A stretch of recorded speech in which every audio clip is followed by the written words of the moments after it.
trabalhando aqui em casa hoje, mexendo com obra, então tem hora que tá um barulho aqui, uma bateção estranha aqui, tomara que não atrapalhe a aula. Pessoal, hoje é a nossa última aula sobre memórias, tá?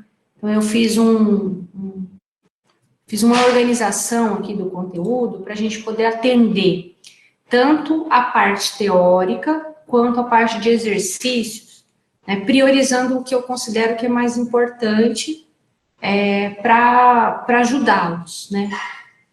Ou seja, tentar deixar aqui para a aula aquilo que eu sei que ajuda mais vocês ali a conduzir o estudo e deixar para que vocês estudem sozinhos aquilo que eu sei que é mais fácil estudar sozinho, tá? Então, eu vou fazer o seguinte, eu vou finalizar um tópico teórico, só um slide teórico que ainda falta, fazer alguns comentários com vocês, que são as otimizações básicas aqui sobre cache, só fazer alguns comentários para amarrar esse tópico final, e vamos partir para exercícios sobre cache, tá? Eu coloquei uma lista ontem, dá para a gente discutir alguns dos exercícios de cache, deixar essa aula gravada para vocês poderem, a partir de alguns exercícios feitos, darem sequência aos exercícios de cache, né? E deixei no AVA, né, uma sessão no AVA com algumas observações. Eu fiz isso agora de manhã, então provavelmente vocês ainda não viram, onde eu coloquei tópicos do livro para vocês estudarem o restante do material sobre memória, tá?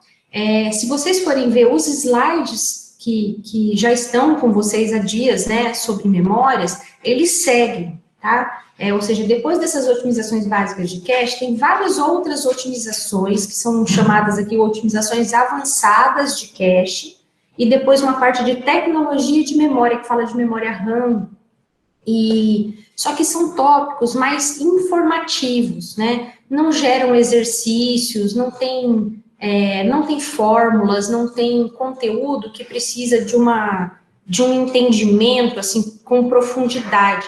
São tópicos mais teóricos e mais informativos, né? Então, eu acho que esses tópicos, vocês conseguem, pelo livro, acompanhar, né, como uma leitura mesmo. São tópicos que vocês podem ler e absorver conhecimento. Então, eu listei no AVA as sessões, né, se não me engano, eu listei com base no livro, na edição, na 6ª edição, né, mas vocês encontram na 5ª edição, provavelmente, ou no mesmo tópico, ou em tópicos bem próximos ali, provavelmente até com o mesmo nome, tá?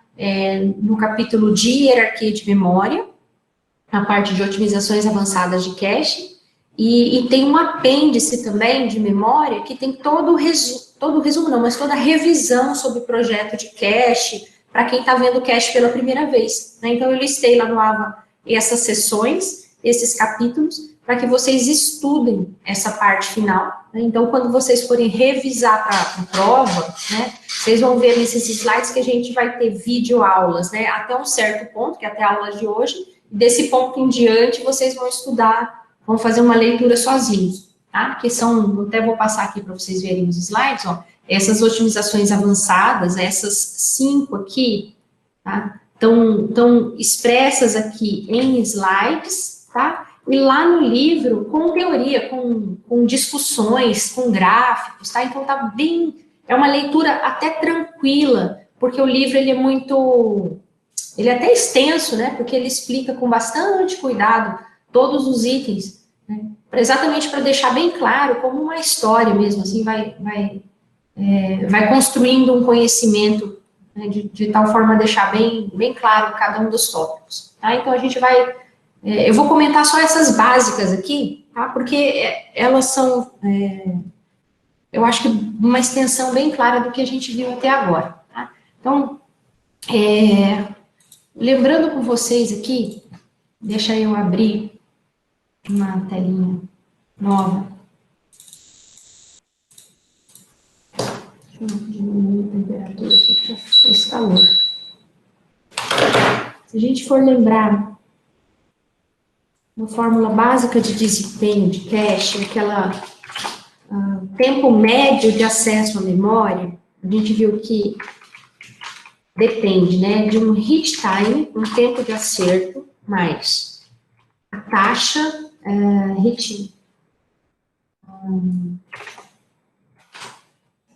miss rate, taxa de miss, né, ou de falha, vezes miss penalty. Eu não lembro se foram exatamente esses nomes dos parâmetros aqui, né, ou das variáveis, né, mas o que significa cada um desses aqui, né, ó, tempo médio de acesso à memória. Se a gente quiser descobrir, né, ou mensurar o tempo médio para um acesso à memória, né, a gente contabilizou da seguinte maneira: o tempo para um acerto, ou decidir se tem acerto ou falha na cache, né. Então, esse tempo a gente paga no caso de acerto ou de falha, né? E nos casos onde a gente tem falha de cache, então esse valor aqui é algo entre 0 e 1, né? Então, a gente tem uma taxa entre 0 e 1. Então, nos casos onde a gente tem falha de cache, multiplica isso pela penalidade da falha, ou tempo de tratamento de uma falha. Então, a gente paga um preço para tratar a falha quando tem falha.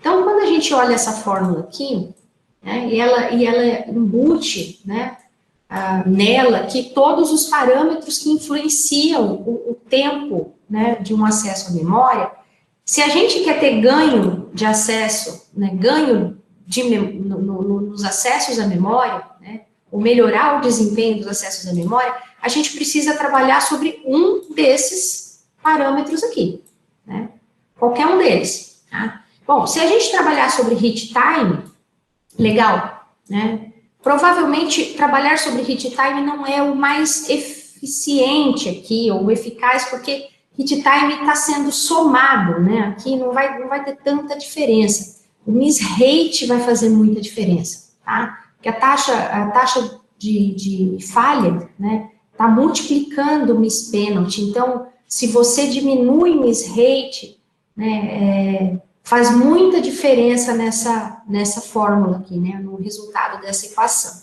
Né? E diminuir penalidade de falha também é muito importante, mas diminuir penalidade de falha depende menos da cache e mais da memória principal, porque se você está falando de penalidade de falha, muitas vezes a gente está falando do tempo de ir à memória principal. Né? Então, a penalidade de falha nem sempre depende do próximo nível de cache, muitas vezes depende do tempo de ir à memória principal, então é algo que talvez não dependa da sua hierarquia de memória cache, talvez dependa de algo que está fora da hierarquia de caches. Tá? Então, a maioria das otimizações de cache trabalham em função de miss rate, tá? Ou seja, tentam diminuir miss rate, mas qualquer outra otimização que diminua hit time ou diminua miss penalty também são válidas, tá? e são importantes, tá? Então, todas as otimizações trabalham em reduzir um daqueles 3 parâmetros, tá? Então, por exemplo, alguns deles, né? Algumas das otimizações, trabalhar com blocos largos, né? Ou aumentar o tamanho do bloco de transferência entre memórias caches, né? Ou entre memória cache e memória principal. Se a gente aumenta o tamanho do bloco, a gente aproveita aquela localidade espacial. Né? Então, a gente reduz aquelas taxas de falhas compulsórias, aquelas que acontecem porque no primeiro acesso a um dado, né? Porque quando você faz acesso a um dado e ele não está na cache, você tem que buscar. Então, essa é uma falha compulsória. Se você aumenta o tamanho do bloco, pode ser que no primeiro acesso àquele bloco, ele já esteja na cache porque alguém próximo a ele já foi acessado antes, né? E ele já foi buscado na memória principal por um acesso a algum dado, uma instrução próxima a ele. Né? Então, você reduz falhas, né, inevitavelmente, ou seja, pelo aproveitamento ali de localidade espacial. Tá? Infelizmente, né, quando você aumenta o tamanho do bloco, o bom é que você reduz a taxa de falhas, mas aumenta penalidade de falha, né? Ou seja, o tempo de tratamento de uma falha, porque você tem que ir na memória, se você tem que ir na memória principal, agora você tem que fazer transferência de muitos bytes, né? Então, aumenta a penalidade de falha. Então, nessa fórmula aqui, ó, que a gente estava Aqui, ó. Se a gente pensou em reduzir, a gente talvez reduziu esse parâmetro aqui, mas aumentou esse aqui. Então tem que analisar até que ponto a aumentar o tamanho do bloco é válido, né? E também, às vezes, a gente acaba aumentando outros tipos de falhas, né? Porque quando a gente aumenta o tamanho do bloco, você faz trocas de blocos grandes, né? Então, às vezes, você reduz um tipo de falha e aumenta outros tipos de falha. Reduz misses compulsórios e aumenta outros tipos de misses, como misses por conflitos, né? Ou seja, substitui bytes que talvez sejam úteis nos acessos seguintes, né? Então, tem que analisar até que ponto blocos largos são interessantes, tá? Provavelmente, aumentar um pouco é interessante, aumentar muito passa a não ser interessante. A segunda otimização, aqui, é bem óbvia também, que é aumentar o tamanho da cache como um todo, né? Aumentar a capacidade total da cache, né? Isso também reduz taxa de falha, né? Algo que também parece bastante óbvio. Se aumenta a capacidade da cache, diminui a taxa de falha. Isso é bastante intuitivo, né? Só que, infelizmente, quando você aumenta o tamanho da cache, o tempo para decidir se teve acerto ou falha, ou seja, o hit time, aumenta. Então, olhando lá na fórmula, de novo, errei. Olhando aqui na fórmula, nesses parâmetros aqui que a gente está analisando, a gente, de novo, né? Naquela otimização, a gente reduz miss rate, mas talvez a gente esteja aumentando o hit time. Então, tem que ver até que ponto que está valendo a pena, tá? Professora, O tamanho da cache. Pode falar. desculpa te interromper, mas se o tempo de acesso é constante, por que ele aumentaria? O tempo de acesso não é constante. Ah, não. Não é, porque se você aumenta o tamanho da cache, todo aquele mapeamento, o acesso é direto, ou seja, você continua tendo acesso direto, mas não é constante, porque no nosso desenho parece, né, porque a gente tem uma seta, assim, como se fosse algo, né, como se não tivesse uma lógica ali para fazer esse acesso, mas na verdade existe uma lógica, um circuito ali, né, para poder fazer o acesso direto a uma posição de memória, né? Toda aquela parte de tradução, de seleção, né, de uma posição de memória, na realidade, quanto maior a memória, maior a lógica que faz a seleção. Né? Entendi, aquilo toma tempo. Selecionar entre mais posições de memória, né? Todo o processo de tradução ali, quanto maior a memória, maior fica a lógica que envolvida ali na tradução e na seleção. Tá? Perfeito, obrigado. Não existe busca, isso é fato, tá? Não existe uma busca na memória, mas existe uma lógica para fazer o acesso direto, tá? Que no nosso desenho não existe, né? Existe uma seta, né? Como se fosse algo muito simples, mas na verdade existe uma lógica ali para um circuito para fazer isso, tá? Então, o hit time tem um tempo associado a ele, tá? Tanto é que ó, vou até só no nosso desenho aqui, ó, existe uma seta no projeto, mas existe uma parte aqui que a gente abriu aqui do desenho, que dá para a gente ver como... Vê, ó, só isso aqui a gente já consegue enxergar. Embora essa seta aqui, ó,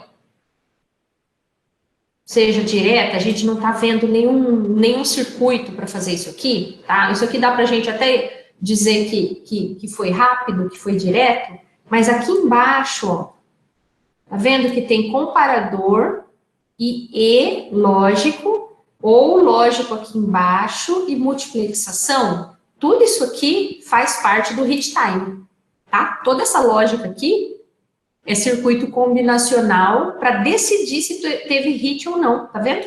Sim, Tá? Então, à medida que a cache aumenta, ou aumenta a associatividade da cache, aumenta essa lógica aqui também. Tá? entendi. Vai deixando mais complexa essa lógica aqui. Tá? Perfeito.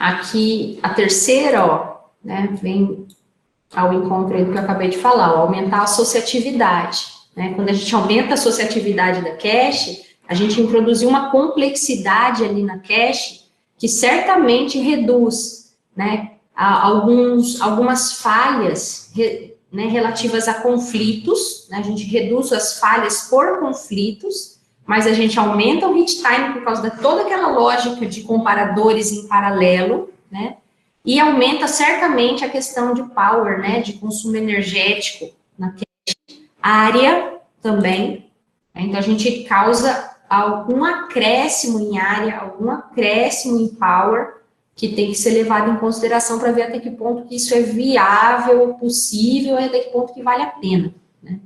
Tem alguns estudos, e no livro, depois se vocês forem ler, ele mostra alguns gráficos, né, com alguns benchmarks, lógico que isso depende dos benchmarks, né, que mostra que até uma cache A2A, né, com 8 vias, estava valendo a pena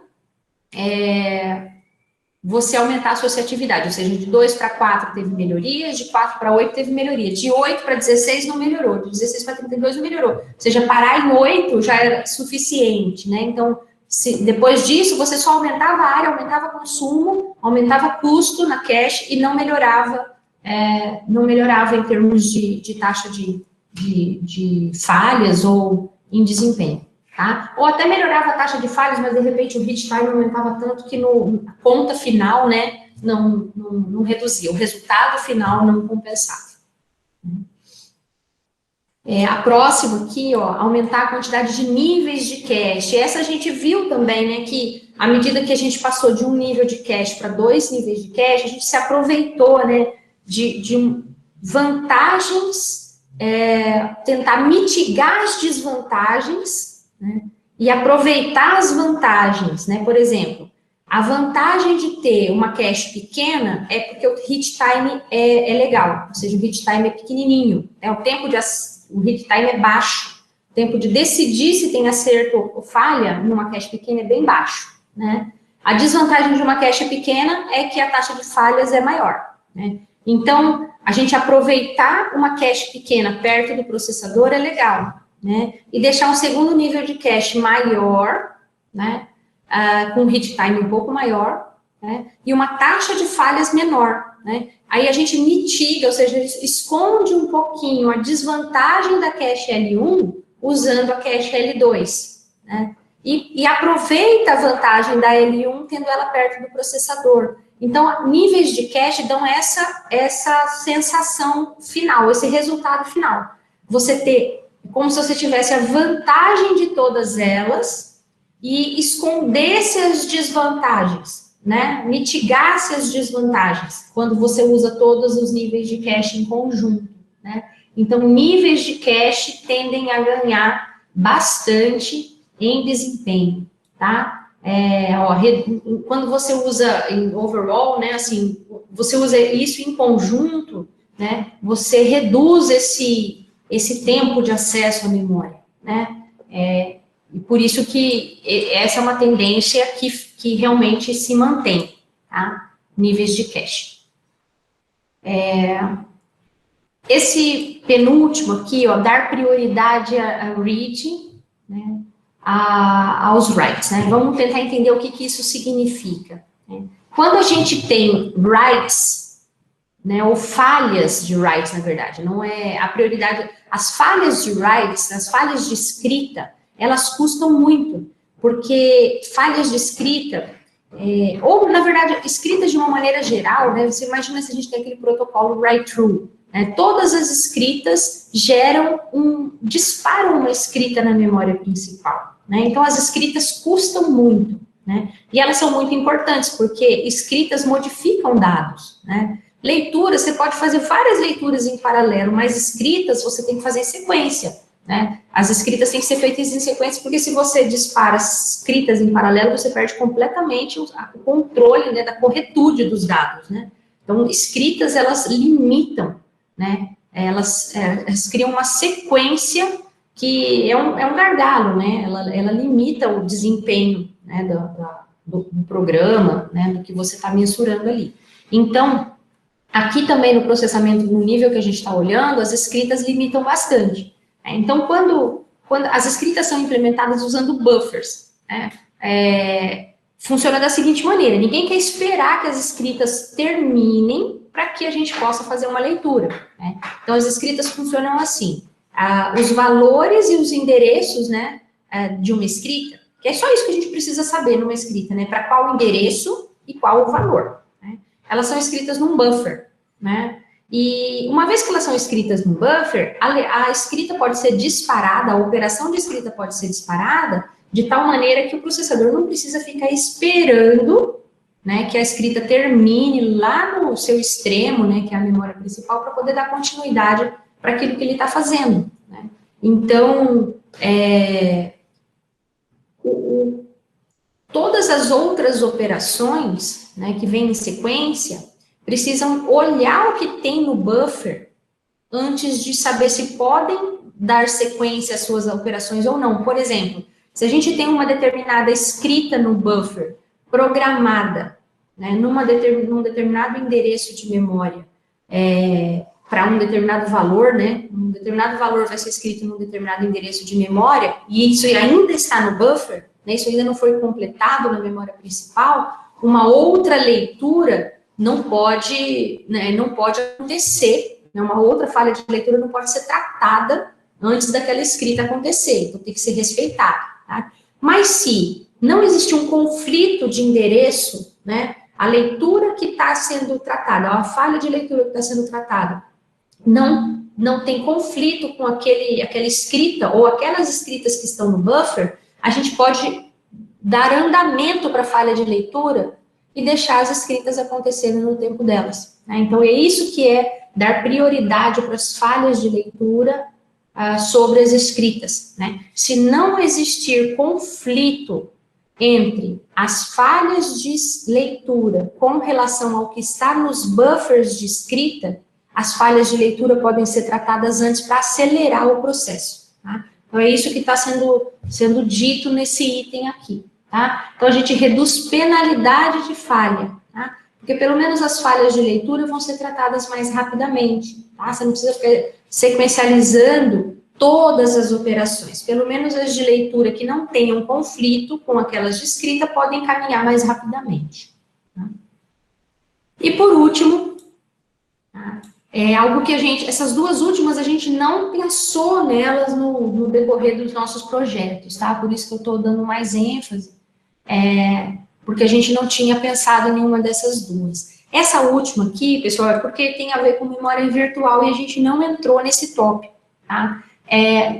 Quando a gente falou de endereço, a gente falou o tempo todo assim, o processador requisita um endereço de memória, mas a gente não falou se esse endereço de memória é um endereço físico de memória ou um endereço virtual de memória. A gente omitiu essa informação, tá? Porque para a finalidade que a gente tinha nesse momento não fazia muita diferença. Então, na realidade, se a gente for pensar que existe um mecanismo de memória virtual no sistema, e de fato existe, né?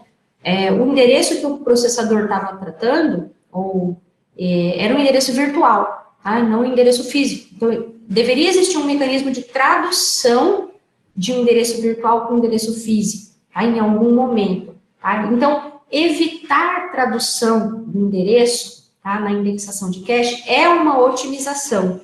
Tá? A gente nem pensou na tradução antes, então a gente nem pensou na otimização também, né? Porque a gente omitiu esse problema, tá? Por isso que a gente nem enxergou o problema, mas ele existe. Tá? Ou seja, se a gente estiver pensando no mecanismo de memória virtual, que é o que acontece nas máquinas reais, existe uma tradução de endereço virtual para endereço físico no processo de indexação de cache que causa atraso. Tá? Então, evitar essa tradução é uma otimização. Tá? E o livro explica com bastante cuidado ali como que se poderia evitar isso. Tá? Caso vocês queiram ler para finalidade de informação mesmo, né, de entender um pouquinho melhor com detalhes, é interessante o procedimento, mas não precisa entrar em muitos detalhes com fins aqui da disciplina, tá?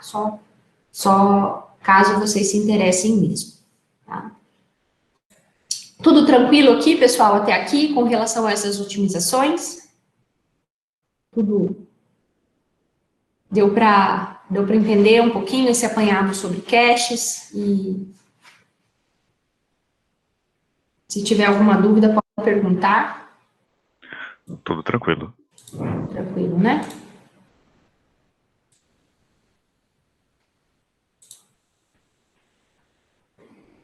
Então, eu vou fazer só o seguinte, ó, eu vou só parar essa gravação e começar outra depois para poder separar os vídeos.